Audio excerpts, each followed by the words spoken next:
Have you ever wondered what it would be like and to hear the voice of God while you sleep?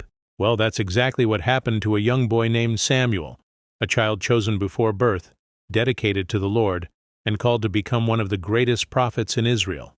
But Samuel's journey didn't start with glory, it started with a miracle. Samuel's story begins long before he was born. His mother Hannah was heartbroken because she could not have children. One day she went to the temple in deep distress, praying so intensely that the priest Eli thought she was drunk.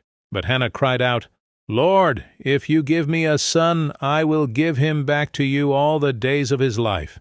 God heard her prayer.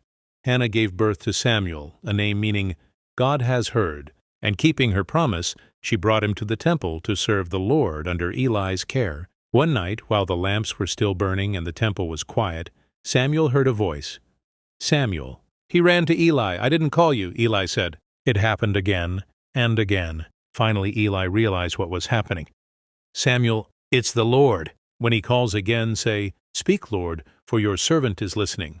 The voice called once more. Samuel answered, and in that moment, God spoke directly to the boy, giving him the first of many messages that would shape the future of Israel. From that night forward, everyone in Israel knew Samuel was chosen by God. Years later, Israel was lost in sin and afraid of their enemies, the Philistines. Samuel gathered the people and told them, "Turn your hearts back to the Lord." When the Philistines attacked, Samuel prayed.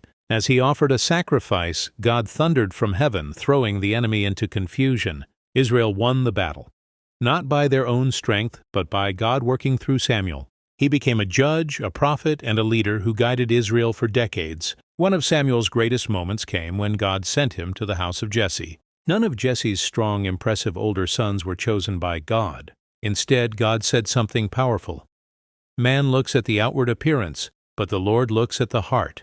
Then they brought in the youngest, a shepherd boy named David. Samuel anointed him with oil, and the Spirit of the Lord came upon David from that day forward. Samuel's life teaches us this: God hears our cries, speaks to those who listen, and uses ordinary people to fulfill extraordinary purposes. Like and subscribe for more videos like this.